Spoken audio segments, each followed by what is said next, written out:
गौतम बुद्ध एक बार अपने शिष्यों के साथ बैठे थे। तभी एक शिष्य सभा में देरी से आया तो बुद्ध ने पूछा, बनते तुम्हें इतनी देर कैसे हो गई? तो वो शिष्य बोला, गुरुदेव मैं किसी से बात कर रहा था और बात करते करते कब इतना समय निकल गया पता ही नहीं चला, इसीलिए मुझे देरी हो गई। मुझे क्षमा कीजिए गुरुदेव। बुद्ध बोले, कोई बात नहीं, आज मैं तुम्हें एक कहानी सुनाता हूँ। एक बार की बात है, एक गांव में एक आदमी रहता था। वह आदमी अपने बेटे से बहुत परेशान था क्योंकि उसका बेटा बहुत ही कामचोर और आलसी था। वह कोई काम नहीं करता था, वह बस गांव में इधर से उधर घूमा करता था। तो एक दिन उस आदमी ने अपने बेटे को सबक सिखाने का सोचा। उसने अपने बेटे को अपने पास बुलाया और उससे कहा कि बेटा, घर के अंदर अलमारी में एक घड़ी है, तुम उसे निकाल कर लाओ। लड़का घर के अंदर गया और उस घड़ी को बाहर निकाल कर लाया। फिर उसके पिता ने उससे कहा कि अब तुम एक काम करो, इस घड़ी को अपने साथ बाजार में लेकर जाओ और जितने भी लोग तुम्हें मिलेंगे सबसे तुम इस घड़ी की कीमत पूछ कर आना। अब वो लड़का उस घड़ी को लेकर बाजार में चला गया। उसने बाजार में सभी लोगों से उस घड़ी की कीमत पूछी।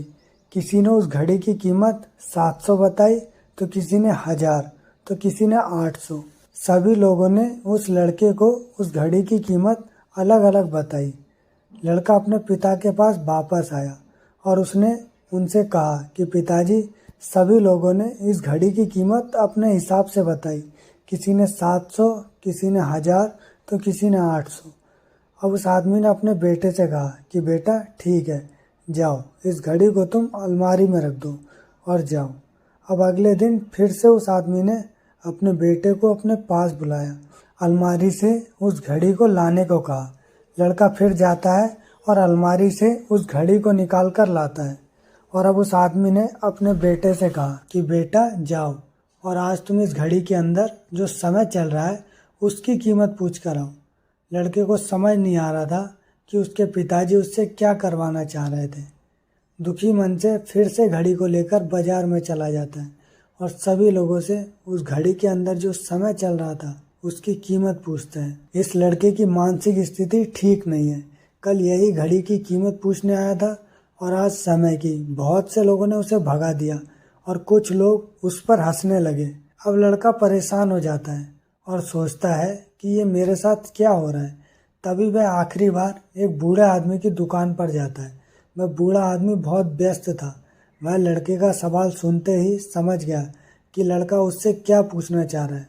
उस बूढ़े आदमी ने अपना कुछ समय निकालकर लड़के से कहा, बेटा, ये जो समय है ना, जिसकी तुम कीमत पूछ रहे हो, इसकी कोई कीमत नहीं लगा सकता है। तुम करोड़ों रुपए देकर भी अपने ज़िंदगी का एक सेकंड भी वापस नहीं ला सकते हो। इसीलिए इस टाइम का सही उपयोग करो। टाइम की एक अच्छी बात है और एक बुरी बात है।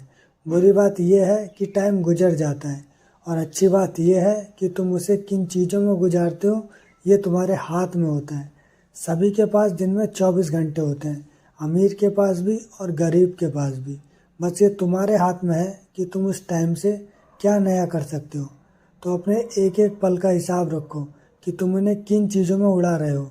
उस बूढ़े आदमी की बात सुनकर उस लड़के की आंखें खुल सी गईं, मानो उसमें एक बड़ा बदलाव सा आ गया हो। और फिर वह अपने पिताजी के पास उस घड़ी को लेकर चला गया और उन्हें सारी बात बताई। और उस दिन के बाद से उस लड़के की ज़िंदगी बदल गई। फिर गौतम बुद्ध कहते हैं कि टाइम सबके लिए फ्री है, लेकिन वह बहुत कीमती है। तुम उसे खरीद नहीं सकते, लेकिन तुम उसे इस्तेमाल कर सकते हो। तुम उसे रख नहीं सकते हो, लेकिन तुम उसे खर्च कर सकते हो। और अगर एक बार तुम इसे गवा देते हो तो तुम इसे कभी भी वापस नहीं पा सकते हो। तो अपने समय का सही उपयोग करो। ये कहानी सुन के वो शिष्य बहुत शर्मिंदा हुआ और बोला, गुरुदेव मुझे क्षमा कीजिए, मैं समझ चुका हूँ। हमारे जीवन में समय इतना महत्वपूर्ण है, मैं आगे से कभी भी अपने समय का एक क्षण भी बर्बाद नहीं करूँगा। दोस्तों, समय हमारे लिए बहुत कीमती है।